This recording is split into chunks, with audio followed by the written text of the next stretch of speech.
The war in Ukraine not letting up. President Trump today pushed diplomacy by telephone with Presidents Putin and Zelensky. As Fox's Rebecca Gaster tells us, Trump says Russia and Ukraine will immediately start ceasefire negotiations.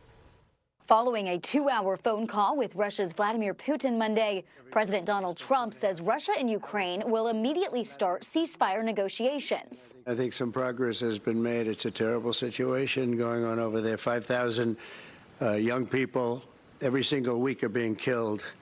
So hopefully we did something. We also spoke to the heads of most of the European nations. But the White House plans to take a back seat when it comes to the specifics of a deal, leaving it up to the two parties involved. They were trying to get that whole thing wrapped up. What a shame that it ever started in the first place. Putin also confirmed Monday he's ready to work with Ukraine on a path to peace and says negotiators who met with Ukrainian officials for the first time in Turkey last week are back in contact.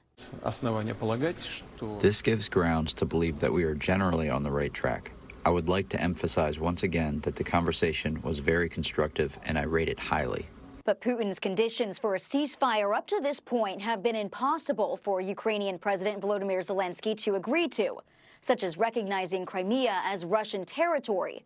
And without the U.S. involved in negotiations, it's unclear if a deal can realistically be reached. We're going to try to end it, but if we can't end it, we're eventually going to say, you know what, that was worth a try, but we're not doing it anymore.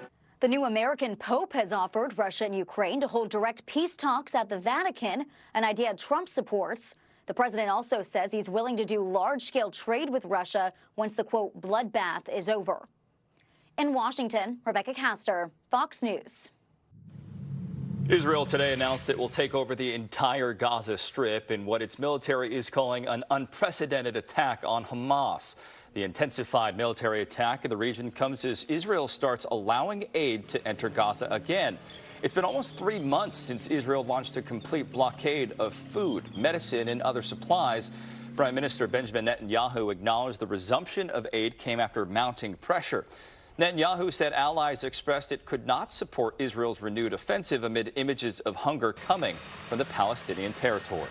Well, the UK, France, and Canada are threatening to take action, including sanctions against Israel for not allowing humanitarian aid into Gaza for the more than 2 million people in the area.